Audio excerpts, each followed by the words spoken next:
To help the charity Red Sea Sharks, which organise Project Shark in the Maldives along with Blue 2, I've decided to help them out by coming out with a range of Project Shark t-shirts which you can buy from my Teespring store. And as with my Seahorse initiative for the Seahorse Trust, 100% of the profits will go to that charity. So if you'd like to support shark research in the Red Sea, please buy some merch so their work can continue.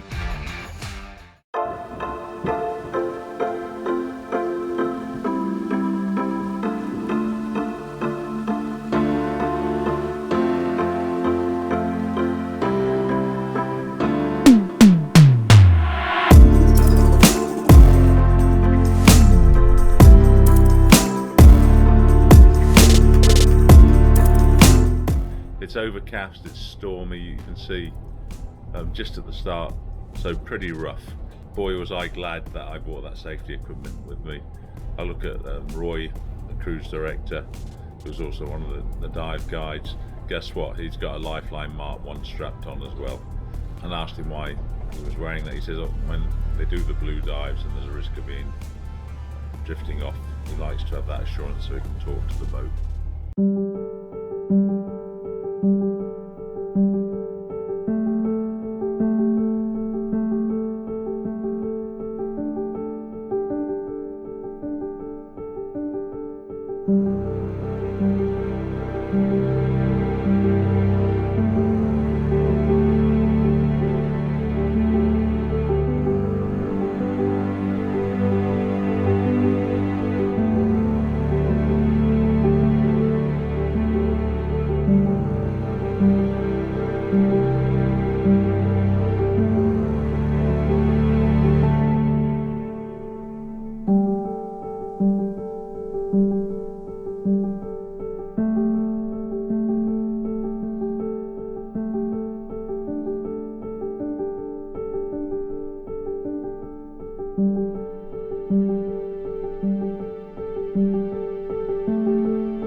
Well, I've finished 2 dives today, not the 3 as was scheduled, and the reason I didn't do a 3rd dive is because it's back to Shark Zoo, and it was put to the vote yesterday. I was the only one who didn't want to do it, so I don't dive. I don't like being in that situation. I don't like dives being put to the vote.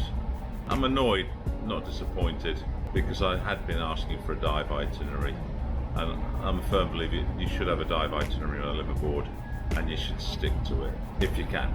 Of course, whether any medical instance or that will change it. Anyway, it is what it is. I had no say in the decision. Why didn't I want to go back on the Shark Zoo dive? Well, I've done it once. It's what I call a can dive. It's like the name says, a zoo. You know, you just lie there for 45 minutes trying to get footage of tiger sharks. I got good enough footage yesterday to show you, my viewers, which you saw. So I don't want to do that again. You know, I'd rather have gone under the boat and look for critters. But anyway, it is what it is. But 2 different dives this morning. We dived the wall at Formula North again. We were going to have a long drift like yesterday to the corner and go against the current a little bit and get round it, but that didn't happen. The decision was made to drop us in closer to the end. We went in, you'll see we're zooming along, and then we start to fin against the current. It gets quite strong and the current goes the other way, so we turn around, go back, and then lo and behold we get a while down with the reef on the right, and we turn around again. Yeah, I got some little bits of footage, you know, beautiful coral as you'll see. I didn't really see anything unusual or unique, except for a scorpion fish which was very white.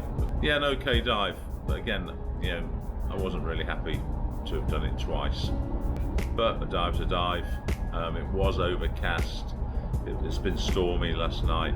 The light was bad on that site, so not for me, not the best decision to dive that site. You know, you want plenty of light if you can. But anyway, it is what it is, as I say. Second dive, that was a different kettle of fish.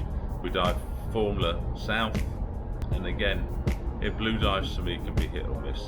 Yesterday's was okay for some people, the people who were here to look for sharks, the fit swimmers, you know, Elkie and another young man who can go out there. But for me, I didn't see much yesterday, as you know. Today was slightly different.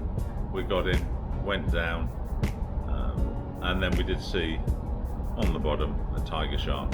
Again, a bit like the hammerhead of yesterday, you could just see him, but you know, it was a quick result. So then we spent most of the dive in the blue, going along, just looking and seeing nothing. And I'm thinking to myself, oh, this is starting to piss me off. I'm going to get annoyed with this, because the good thing for the operator on a deep dive in the blue is the dive can be over with quickly, right? But lo and behold, you know, I eat my hat. Right at the end, we had some tigers, and one that came in relatively close. They're not going to come right up to your face, but it was close enough that I could see its stripes. The blue dive was a success, so yeah, eat my words there. Tomorrow, I don't know what we're doing at the moment. I do know after this dive, and the boat's just moving now to connect with the Donny to get the divers back. I do know we're going north, so it's about a 5-hour steam.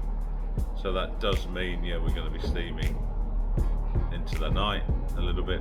Guess we would have been there earlier had we not gone to Sharp Zoo, possibly done the third dive up there. We're steaming to a place called, I think his name is Masfu, which is further north, as I said. We should be seeing some eagle rays tomorrow. But yeah, all in all, you know, you never have a bad day on a liveaboard. I might be a bit gripey today, but we're in the water.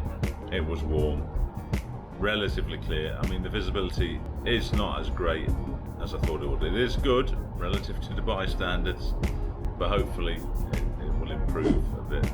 So today I just thought I'd show you the cabins. They really are quite spacious. I'm in a double cabin. Fortunately, there's only 12 divers this week, and I've got the cabin to myself. So over here is my bunk, and you see you've got a bed sheet and a blanket. And that's one of my few gripes on the boat. You have to try and figure out that all in the evening, and they're really big. So you've got to figure out, do you have them double, single? I really would prefer a made bed with smaller bedding, but small gripe, I'm not complaining. Pillows are really good. You get plenty of towels. You do get a beach, what I call a beach towel or a boat towel. That's this big one, mine's on the boat. But just look at the storage that's available. I mean, even for two people. You get lockable drawers to keep valuables in. In addition, there's lockers upstairs you can keep valuables in.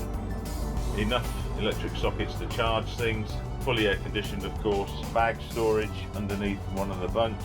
Another chest of drawers with wardrobe. So really lots and lots of space. The reading light's a nice little touch. As you see, you can just lie in bed with that on, with all the other lights off, and just before you go to sleep, just switch it off. The other thing worth mentioning is Blue O2 have really made an effort to make the cabins quite pleasing, with bits of artwork, photography around. It is just a nice touch. It breaks up the monotony, and each room's got a little TV. I won't be using it while I'm here, but it's really good. I guess you could connect your computer to it, look at your images. If you bring an Apple TV with you, the Wi-Fi signal was strong enough, you could again look at images from your phone or watch some movies or whatever. But really, for me, it's a nice little luxury, but I never use it.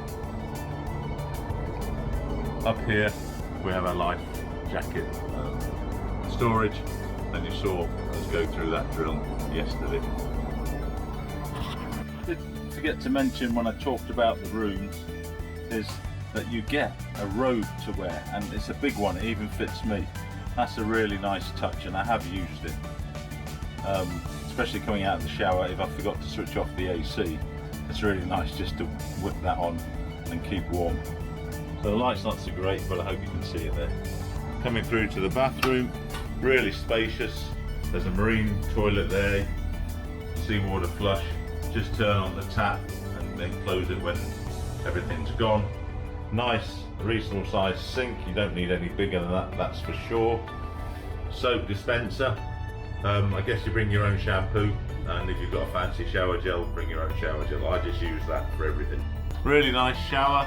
When you come in, you just close the door, and I guess because there's a vent there to prevent water going outside, so there's a vent down there to prevent water going outside into the cabin, you just pull the shower curtain. But really nice soft flooring and 2 drains, so when the boat goes one way or the other, water's going out, being discharged. Very dry. After you've had a shower, it doesn't take long before the boat is dry. Toilet paper, I'm not a big fan of toilet paper. What I do like though is the bump spray or shut up spray, which is, we're getting personal now, what I use. Using toilet paper for me in many ways is very environmentally friendly, because of, even if it's recycled, because of the amount of water used. There's more water used in that, making that bum roll, than there is in washing your bum with that spray. And for those who like to contemplate, we do have a room with a view. That's it, that's my cabin tour over.